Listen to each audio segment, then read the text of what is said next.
porque o Elon Musk ele estava quieto, né? E eu tenho dito a vocês que eu espero, vamos ter novidades que envolvem o Elon Musk. Eu não posso falar essas novidades porque são coisas que estão em discussão. E a última coisa que eu gosto de fazer, vocês já repararam aqui, tem tudo a ver com o que eu estou falando aqui agora, é prometer algo que eu não cumpro. Eu acho que isso é muito ruim, né? A expectativa e a entrega é que determinam a satisfação. Então, se você tem uma expectativa muito alta, digamos assim, um denominador da equação, não importa o tamanho do seu numerador da sua entrega, que você gera decepção, né? Ou uma satisfação baixa. Então, por isso que eu digo, eu acho que vem coisa aí, mas não posso dizer o quê, porque eu não vou. Agora, quando as coisas estão certas, vocês são os primeiros a saber. E a gente estava vendo que o Elon Musk, ele estava mais quieto um pouco, né, em relação ao assunto Brasil. O cara tem milhões de assuntos para tratar, não dá para ficar, ele não é brasileiro, não dá para ele ficar tratando de Brasil o dia inteiro. Uma das coisas que ele não tinha feito era retirado as restrições do Twitter. Não tinha, ele falou, olha, eu vou retirar, lucro, vão acabar me tirando do Brasil, mas lucro importa menos do que princípios importa mais, etc. Ele nunca disse quando ia cumprir essa promessa, isso seja feita, mas até agora ele não cumpriu. E eu não sou grande fã do Donald Rumsfeld, né? Vocês não lembram, foi secretário de defesa do George Bush, é um cara, acho que diretor da CIA, é um cara com uma história muito grande aqui nos Estados Unidos, mas ele tem uma frase que eu amo e eu uso sempre, porque eu acho que ela é muito verdadeira. Ele diz o seguinte: a fraqueza é provocativa. É, na verdade, uma versão da máxima do Reagan, né, que a gente consegue a paz através da força, ou a máxima romana, né, se vis pacem para bellum, se você quer paz, prepare-se para a guerra. O princípio por trás é o mesmo. Quando a gente diz que a fraqueza é provocativa, é porque ele envia um sinal aos seus potenciais adversários, ou seus concorrentes, ou o que quer que seja, que eles podem agir de forma agressiva com você, com o risco mínimo de consequências sérias, ou que você não vai resistir de forma efetiva. Então, quando uma pessoa, uma entidade, alguma coisa projeta fraqueza, ela está essencialmente comunicando que não tem a capacidade ou a vontade de defender os seus interesses e impor custos àqueles que o tiverem ameaçando ou atacando. Então, essa percepção de falta de força, essa é a determinação, essa falta de força e determinação, ela é um convite para os agressores e os oportunistas tirarem vantagem da situação. Porque eles calculam que a parte mais fraca vai ser incapaz ou não vai estar disposta a montar uma resposta forte. Então, a fraqueza, demonstrar fraqueza, né, a frase do Rumsfeld, ela continua, a aparência de fraqueza, ela pode ativamente provocar um mau comportamento dos lobos, né, aqueles que buscam explorar as suas vulnerabilidades para o benefício próprio deles. Lembra de um tempo onde o Ocidente era o farol do mundo, onde a liberdade imperava e os nossos valores eram respeitados e admirados? A esquerda não está só mirando na América, ela está corroendo o coração do Ocidente. Hoje assistimos à erosão desses valores. E é nossa responsabilidade, especialmente daqueles que viveram os tempos áureos, de agir. Nossos avós e pais lutaram por um mundo melhor. Agora é a nossa vez de garantir que esses valores perdurem para os nossos filhos e netos. Que legado que você quer deixar? O que você fará para proteger o futuro do Ocidente? Não é apenas sobre resistir, é sobre transmitir o conhecimento, a história, a essência do que nos fez grandes. 10 modos. Uma jornada pela ascensão, queda e renascimento do Ocidente. Uma chance de resgatar e proteger a nossa herança. Você tem a sabedoria e a experiência. E eu estou aqui para te fornecer as ferramentas. Juntos, nós podemos fazer a diferença. Com a sua ajuda, o fim será um recomeço. Vamos juntos resgatar os nossos valores. A história está nas suas mãos. Escreva o próximo capítulo. O passado ilumina o futuro. Junte-se a nós. E não tem nada que transmita mais fraqueza do que uma ameaça não concretizada. E eu não sei se a ameaça que o Musk fez vai se concretizar, eu realmente não sei. Não é como se o Musk fosse meu brother de WhatsApp, né? Não é um cara fácil de falar e certamente não é alguém que fique me ligando para ouvir meus conselhos. Alguns, graças a Deus, consegui que fossem ouvidos, outros não, né? Hoje uma assessora dele aqui falou para mim, Paulo, você tinha razão naquele negócio que você falou para a gente lá atrás. Eu falei, geralmente, quando eu falo as coisas é porque eu sei o que eu estou falando. Quando eu não sei, eu fico calado, né?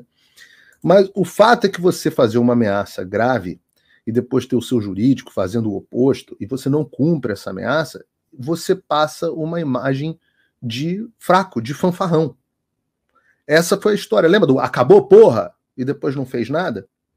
A percepção dos ministros do STF, etc, é que o Bolsonaro é uma pessoa fraca por causa disso. Acabou, porra. Caramba, agora falou sério. Caramba, o que ele vai fazer? Não fez nada. Né? Lembra a história de falar que não vou cumprir mais ordens ilegais do Alexandre, não sei o quê, depois cartinha pedindo desculpa, redigida pelo Michel Temer, fazendo acordo com o Alexandre, etc. Isso transmite, independente do mérito em si, prometer uma agressão e não cumprir transmite fraqueza, é sempre uma péssima ideia. Por isso que eu digo para vocês, eu não prometo nada aqui que eu não posso cumprir. Tudo que eu prometi até agora eu cumpri. E eu sou um pobre homem mortal, né? O que eu não sei se eu vou conseguir, eu digo que eu vou tentar, que eu posso prometer uma postura combativa, né? E eu tenho tentado, e ainda vou tentar muita coisa. Mas ninguém vai dizer, o Paulo é um fanfarrão. Tem muita gente que falou, né? O Paulo falou que ia ter audiência no Congresso, não conseguiu, a esquerda ferrou com ele. Eu falei, não, eu vou cumprir. Fui lá e cumpri. E o que é interessante é que esses caras da esquerda, eles apostam na fanfarronice da direita. Eles apostam nessa fanfarronice. E o Barroso apostou na fanfarronice do Elon Musk. Ele falou, vamos ver, o pessoal fala muito, mas na hora não faz. Né? Vocês lembram dessa declaração do Barroso? Eu passei aqui no Paulo Figueiredo Show. Ele ainda foi além. Ele disse que tinha tido... que tinha encerrado o assunto. Não, acho que esse assunto está superado, porque estava gerando um tremendo mal-estar para o STF. E ele falou, não, esse assunto está encerrado, vamos agora... vamos falar nos autos. Não tem mais por que a gente falar, página virada, não sei o quê. Obviamente eles estavam nas cordas naquele momento com um ultimato. Mas quando ele viu que o ultimato não foi levado adiante, ainda pelo menos, ele se sentiu à vontade para brilhar numa entrevista que foi publicada hoje no Financial Times. Aliás, o Financial Times diz que a entrevista com o Barroso foi uma raridade, uma rara entrevista. Quando o Financial Times, o Barroso é o ministro mais boquirroto de uma Suprema Corte no mundo. Ele é o cara da eleição não se ganha, se toma. Ele é o cara do derrotamos o bolsonarismo. Ele é a maior estrelinha, o cara que mais adora dar discurso. Vai para Davos dar discurso. Já volto a falar sobre isso. Mas a verdade é que essa entrevista do Financial Times ela não é só o que parece. No seguinte sentido, não é só o Barroso usando o Financial Times para atacar o Musk e aparecer para os amigos dele globalistas. Não é isso. O Financial Times, para quem não sabe, o Financial Times é a publicação número 1 da esquerda globalista. Foi o Financial Times, tem alguém lembrando aqui, o Barroso é o cara do Perdeu Mané, é isso mesmo. Foi o Financial Times que fez a reportagem tirando onda, lembra? Sobre as ameaças do governo Biden aos militares, políticos e os burocratas brasileiros para garantir que o Alexandre não fosse contestado em 2022. Aquela reportagem, né, a discreta campanha dos Estados Unidos para defender as eleições no Brasil, aquela reportagem é do Financial Times. É um porta-voz da esquerda globalista. E o Barroso, ele é exatamente da mesma turma. Não só essa entrevista foi dada numa reunião globalista de ministro do STF, como esse ano o Barroso era o homem mais importante do Brasil em Davos, no Fórum Econômico Mundial, com o Klaus Schwab lá. E se você não sabe quem é Klaus Schwab, não sabe o que é Fórum Econômico Mundial, não sabe o que é Davos, por que isso importa, qual o papel disso no mundo, eu recomendo muito que você faça o meu curso O Fim da América e do Mundo como Conhecemos, porque tem um módulo inteiro explicando isso. Aliás, aproveito para dizer que as inscrições se encerram em 48 horas e o link está na descrição com 30% de desconto. Mas quando eu digo que isso não é o que parece, é porque não é o Barroso usando o Financial Times para atacar o Elon Musk. É o Financial Times, ou pelo menos não é só isso. Majoritariamente, é o Financial Times e a elite global utilizando o Barroso para atacar o Elon Musk. Tanto que o foco da entrevista é a questão global.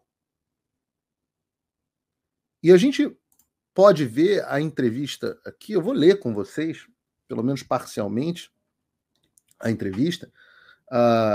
Lembrando que ela está na íntegra publicada no paulofigueiredoshow.com para os meus apoiadores.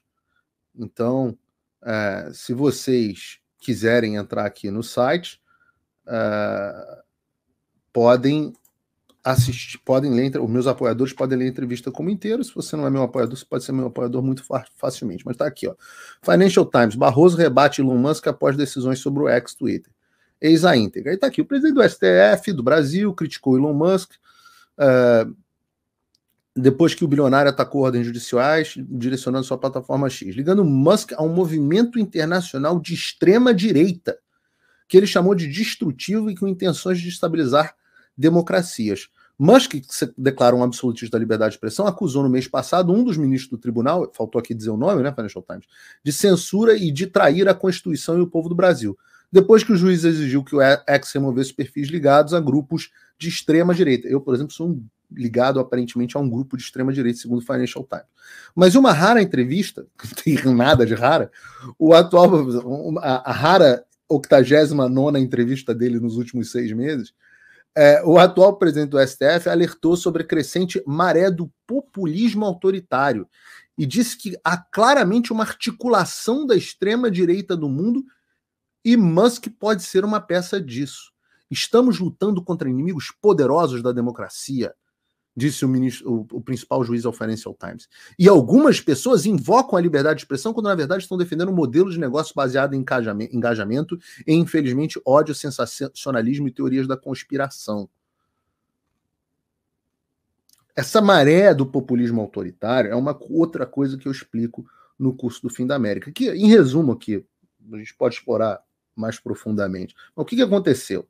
Desde meados ali de 2010, principalmente depois da crise de 2008, que foi ali o momento onde o liberalismo internacional, o modelo globalista, né, o globalizador, começou a ruir, as pessoas começaram a perder seus empregos, viu o seu modo de vida se desconectando completamente das elites, viram elites enriquecendo, bancos quebrando e os seus executivos sendo pagos com o dinheiro do contribuinte, todo mundo estava se ferrando, enquanto estavam se dando bem a China e uma elite de empresas e de executivos que estavam se tornando cada vez mais concentrados e cada vez mais íntimos do poder político. As pessoas começaram a ficar putas da vida. No mesmo momento, as redes sociais começaram a se expandir, a mídia perdeu o monopólio dos fatos, houve o rompimento da espiral do silêncio, e as pessoas comuns, que são as pessoas que têm, como você que deve estar me acompanhando em casa, que tem uma vida completamente diferente da vida do Barroso, vocês começaram a ficar, todos nós começamos a ficar pé da vida e começamos a nos revoltar. E aí você tem o movimento nacional populista, onde as pessoas falam, não, peraí, eu não faço parte da aldeia global porra nenhuma, eu tenho a minha nação. O Brasil é diferente do Equador, o Brasil é diferente da Espanha. Eu tenho meus modos, a minha cultura, a minha forma de viver, eu quero determinar as minhas regras com os meus representantes eleitos. E eu não quero que os empresários decidam, que a ONU determine o que meu filho vai aprender na escola. Eu não quero que um grupo de empresários concentre todas as riquezas, como Jeff Bezos hoje, dono de jornal, concentra 50% do varejo no mundo. Eu não quero isso. Eu não quero a Disney controlando 40% das bilheterias dos Estados Unidos. As pessoas começaram a ficar putas. Como é que elas manifestaram isso? Através do movimento nacional populista. Teve a eleição do Trump, teve a eleição do Bolsonaro, teve o Brexit, teve a eleição do Macron do Macri na Argentina. O Macron, lembrei até agora como é o nome do maluquinho? Danones. A eleição do Macri na Argentina, você começou a ter pessoas, candidatos anti-governo, anti-establishment, sendo eleitos com cada vez maior frequência. Esse é o movimento que ele chama de populista. Né? E isso foi uma ameaça danada para os caras que estavam acostumados a olhar para essas pessoas com um enorme desprezo, que é como as elites olham para o povo, um enorme desprezo, como se as pessoas fossem idiotas, e enquanto esse Beautiful People se reúne. Aliás, onde é que estava o Barroso? Falando do Rio de Janeiro, à margem do J20, uma cúpula dos presidentes das Supremas Cortes do G20. Lá o Barroso disse que o movimento de extrema-direita está tentando criar problema que não existe. Não existe, com alegações de censura. Alegações de censura, problema que não existe. Então eu sou uma ilusão para vocês. Eu não sou eu, tá, Barroso? Eu não sou eu, as pessoas não estão me vendo censurados. As minhas contas bancárias, na verdade, não estão bloqueadas, na verdade. Meu passaporte, deixa de ser mentiroso. Porque não é nem mentira, é gaslighting. Gaslighting, eu falo isso, lembrei ontem numa live que eu fiz com o pessoal do Radar da Mídia. Está disponível no canal, para quem não me viu, com Ítalo Horizonte, seu Sepúlveda, um momento saudoso. Gaslighting é baseado numa peça e num filme, onde o marido mexia na iluminação, né, que na época era gás, um filme bem antigo, dos anos 30, se eu não me engano, 20, 30, e ele ficava falando para ela, não, a luz está apagada. Não, e a mulher, não, mas eu tô vendo a luz acesa. Não, você deixou a luz acesa, e na verdade estava apagada. E o nome desse fenômeno é gaslighting. Quando a pessoa tenta te convencer que o que você está vendo não é a realidade. Não importa que você está vendo o cara da NTT no Rio Grande do Sul bloqueando o caminhão.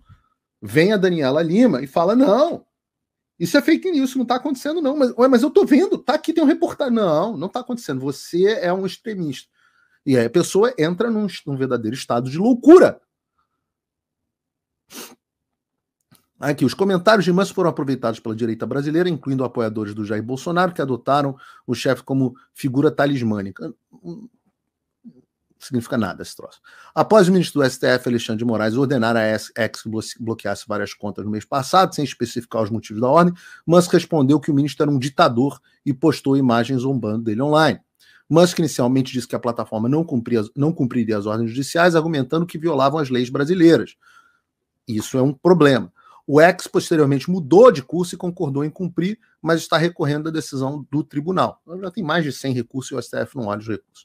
As ameaças iniciais de Musk não cumprir levaram Moraes a incluir o bilionário em uma investigação de longa data sobre as atividades das chamadas milícias digitais.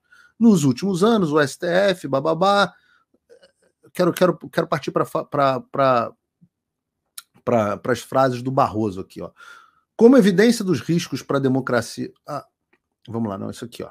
Nos últimos anos, o Supremo Tribunal Federal tem se esforçado para combater os movimentos de extrema-direita. Olha que loucura. Um tribunal se esforçando para combater um grupo político, um grupo, uma vertente de pensamento político legítimo dentro da sociedade, seja lá o que eles chamarem de extrema-direita, focando-se em ordenar que as plataformas de mídias sociais removam, abre aspas aqui, minhas, desinformação e contas consideradas incitadoras de violência ou ações contra o Estado Democrático. Isso, no entanto, deu origem a alegações de exagero judicial e de censura, especialmente porque aqueles que têm suas contas removidas têm pouco ou às vezes nenhum meio de apelar contra a decisão. Não é pouco nenhum, não tem absolutamente nenhum. Como evidência dos riscos para a democracia, o Barroso apontou para uma recente investigação da Polícia Federal que alega que o Bolsonaro e vários militares desenvolveram planos para dar um golpe em 2022. O suposto complô fracassou e o Bolsonaro nega qualquer regularidade, que o complô louco que nunca aconteceu. O Barroso também destacou os tumultos em Brasília em janeiro. Claro, você lembra? Por que eu entrei no ar para dizer que o 8 de janeiro era a maior imbecilidade? Por que eu dei uma entrevista chamando as pessoas de estúpidas que estavam no 8 de janeiro? Por que eu disse que era o maior sonho molhado do Alexandre de Moraes e Barroso e companhia? Porque eu tinha absoluta certeza que isso ia ser o incêndio do hashtag alemão do Alexandre e da esquerda, desse grupo. Ele diz aqui, as pessoas pensam que exageramos, As pessoas que pensam que aqui, milhares de apoiadores de Bolsonaro invadiram e vandalizaram o Congresso, o STF, muitos dos manifestantes exigiram que os militares interviessem para reverter a situação, babá. As pessoas, abre aspas, o Barroso. As pessoas que pensam que exageramos precisam saber que esse tipo de força que tivemos que combater. Estamos falando de pessoas que prepararam um golpe de Estado. Estamos falando de pessoas que invadiram as instituições do Brasil com fúria. E até hoje a gente não sabe direito quem são essas pessoas. A gente sabe que tinha um bando de inocente útil. Quando eu falo aqui, muitas vezes, muita gente não pega a referência do incêndio do hashtag, né? É que em 1933, em Berlim, na Alemanha, você tinha um prédio do parlamento alemão que foi misteriosamente incendiado. O Hitler tinha acabado, pouco tempo antes, acho que semanas antes, o Hitler tinha acabado de ser eleito o chanceler da Alemanha. E aí ele aproveita esse incidente para fazer justamente a consolidação do poder. Ele diz que o incêndio foi o início de uma revolta comunista, era um golpe, tentativa de golpe. Hoje quase todos os historiadores dizem que foram os nazistas que plantaram esse tipo de coisa, mas na época ninguém dizia isso, todo mundo, eles dominavam a narrativa, o Goebbels lá já devia estar começando, não sei se já tinha começado não, acho que não, mas a parte da propaganda nazista e tudo mais. E o Hitler convenceu na época o presidente que assinou um decreto do incêndio do hashtag. E aí, naquele momento, houve uma suspensão dos direitos civis, a prisão dos opositores políticos, todo mundo sem julgamento, a Alemanha entrou numa lei marcial. Se isso está soando muito familiar com 8 de janeiro para você, é isso mesmo.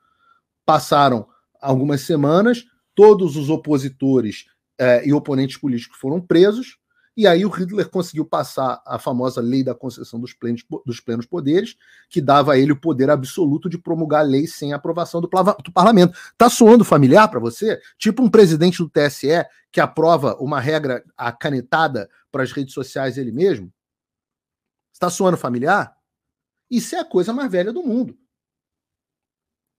Então, os ativistas da liberdade, olha, continua a reportagem. Ativistas da liberdade de expressão levantaram preocupações de que as demandas do STF para remover o conteúdo continuaram muito além do ciclo eleitoral 2022. Ou seja, estavam protegendo as eleições de 2022 e a gente está em 2024 e as regras estão valendo ainda. Fernando, aí um mérito aqui, eu sempre falo mal dos jornais, mas aqui pelo menos tem um mérito nessa reportagem do Financial Times. Eles dão pelo menos uma versão de um especialista, um professor que é contra esse negócio.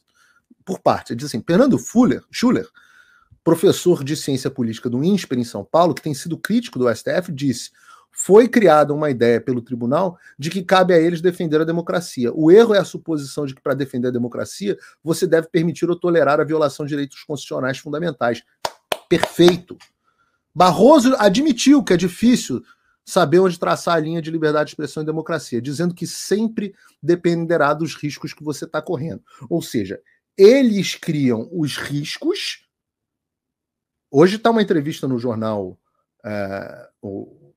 não sei onde que foi a entrevista, eu li no Twitter da Mônica Bergamo, então não sei se é verdade, porque saiu na boca da Mônica Bergamo, mas vocês devem ter visto, o Lula dizendo que vai viver, que já conversou com o Capeta, que ele estava apontando bananeira, que vai viver mais não sei quanto, vai viver mais 100 anos e vai disputar mais não sei quantas eleições.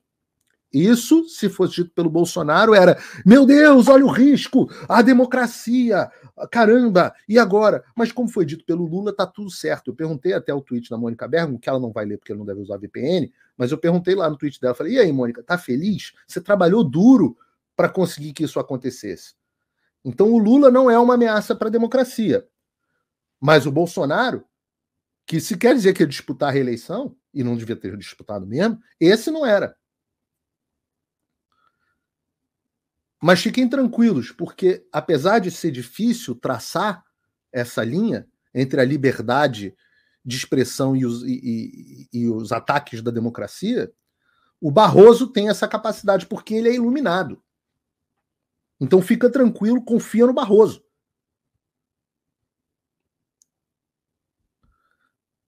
Mas ele diz que a incitação à violência contra o Estado é inaceitável. Você pode criticar o Supremo Tribunal Federal e dizer que não gosta dele.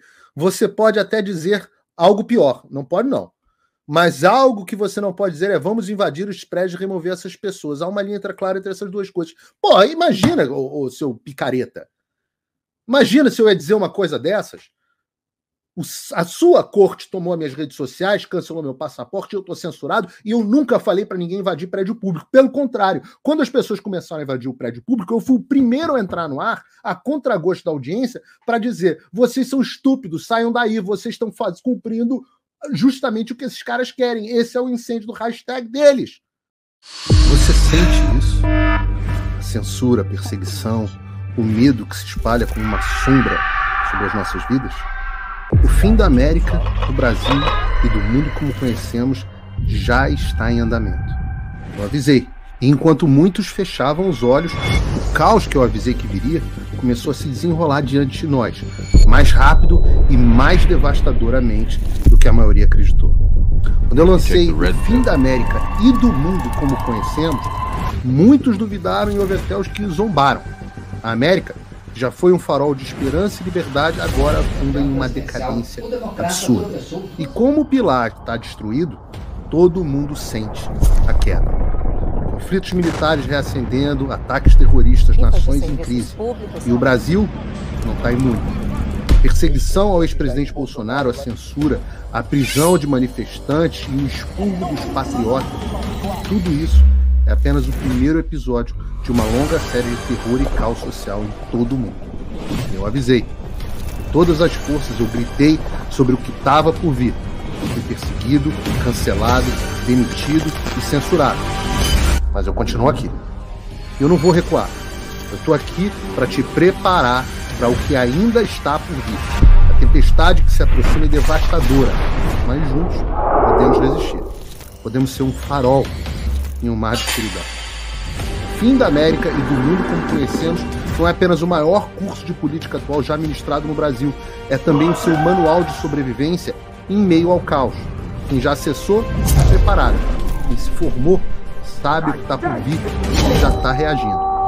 Eu estou abrindo talvez uma última turma desse que se tornou o maior curso de política atual do Brasil, com 5.000 alunos. Porque quanto mais pessoas se prepararem, mais nós teremos a chance de vencer. Clique no link agora. A tempestade já chegou. E a hora de sabermos como sobreviver é agora. Porque quando o mundo desmoronar, a informação terá a sua maior defesa. Só o conhecimento liberta e cidadãos informados não são escravizados. Clique no link e faça parte do grupo de mais de 5.000 sobreviventes. Estamos te esperando.